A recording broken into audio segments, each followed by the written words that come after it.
राम राम जी।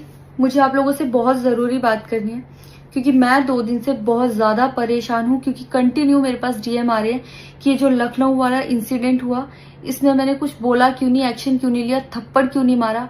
और कुछ लोग मुझे ही गलत समझ रहे हैं, कुछ मीम्स पे लिख रहे हैं कि ये तो हंस रही थी, मजे ले रही थी। कि पब्लिक में कोई मुझे ऐसे टच करके जाएगा उसमें मुझे खुशी होगी, मुझे मजे आएंगे।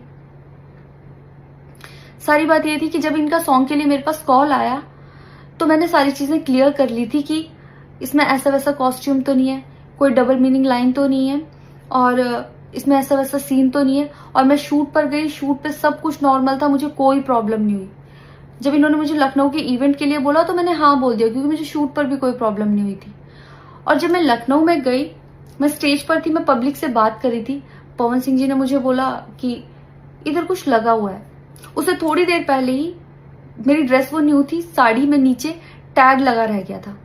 तो मेरे दिमाग में आया कि शायद ब्लाउज का भी टैग लटक रहा होगा। मैं हंसकर उस चीज को दबा रही थी कि अगर मेरा टैग लगा भी है तो वो चीज जिस टाइम मैं पब्लिक से माइक में बात कर रही हूँ उस टाइम ना बोल के साइड में भी बोली जा सकती है, इसलिए मैं उस चीज को उस टाइम पे दबा रही थी। मैंने हंस के टाला, अवॉइड किया और फिर दोबारा बात करने लगी। वो बोले नहीं कुछ लगा है, नहीं कुछ लगा है। तो मैंने कहा नहीं लगा, वो बोले लगा हुआ है। तो मुझे लगा कि शायद ये तो मेरे को लग रहा था कि कुछ लगा है इसलिए ये बोल रहे हैं। और पर फिर भी मैंने हंस के वहां पे टाला, पब्लिक से अपनी बात कंप्लीट की।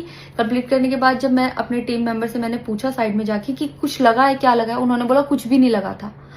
जब मैंने देखा मेरे सच में कुछ नहीं लगा था, तब मुझे बहुत ज्यादा बुरा लगा, गुस्सा आया और रोना भी आया। लेकिन मुझे ये नहीं समझ आया कि मैं अब क्या करूं यहाँ पर, क्योंकि जहां मैं गई थी लखनऊ में, पवन सिंह जी खुद भी वहीं के रहने वाले हैं, उसी जगह पर इवेंट था। जितना वो क्राउड था वो सारा उनका फैन बेस था। उनको भगवान बोल रहे थे और भक्त बोल बोल के उनके पैरों में गिर रहे थे। वो उनका फैन बेस था, क्राउड था। तो मुझे समझ नहीं आया कि मैं क्या करूं। अगर मैं कुछ भी बोलती तो क्या वो लोग मुझे सपोर्ट करते।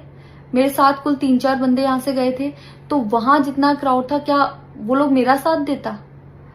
मैंने सोचा मैं बैक स्टेज जाके बात करूंगी। इतनी देर में थोड़ी देर